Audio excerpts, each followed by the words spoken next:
আজকে এই ভিডিওটা পোস্ট করা হলো এই কারণে, আজকে সকালবেলা এফডির মাঠে গেছিলাম। আমি আর মেয়ে এমনি বসার জায়গায় বসেছিলাম, মেয়েকে দেখানোর জন্যই গেছিলাম যে মাঠে মেলা বসছে, বিভিন্ন রকম জিনিসপত্র নামছে। এই সময়টাই তো বাচ্চাদের আনন্দ। সেই সময়টা একজন ভদ্রমহিলা জিজ্ঞেস করছিলেন যে ম্যাডাম মিষ্টি নেবেন।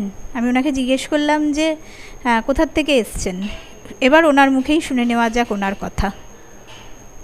বলো তুমি কোথা থেকে এসছো বলো। বনগাঁ থেকে এসেছি। আর তোমার নাম বলো। নাম লীনা ঘোষ।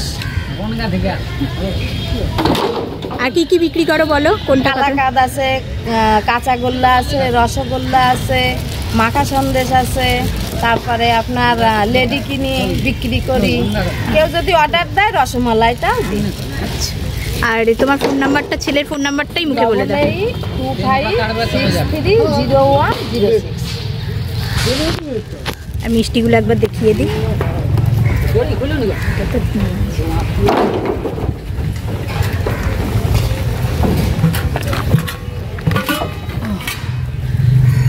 কালাকাঁদটা ফাঁকা করো।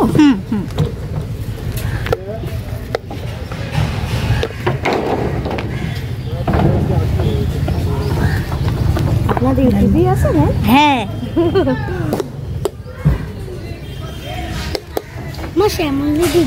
আর রসগোল্লা হলো 12 টাকা, তাই তো?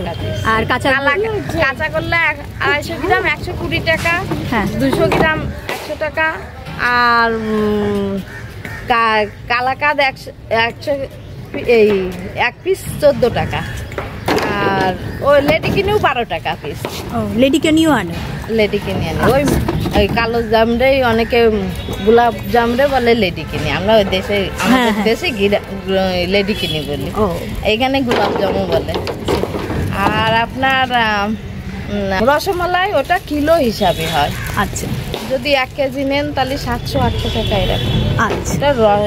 দুধটা তো ক্ষীর করতে হয়, হ্যাঁ, ওর জন্য ওর রেটটা একটু বেশি। আচ্ছা।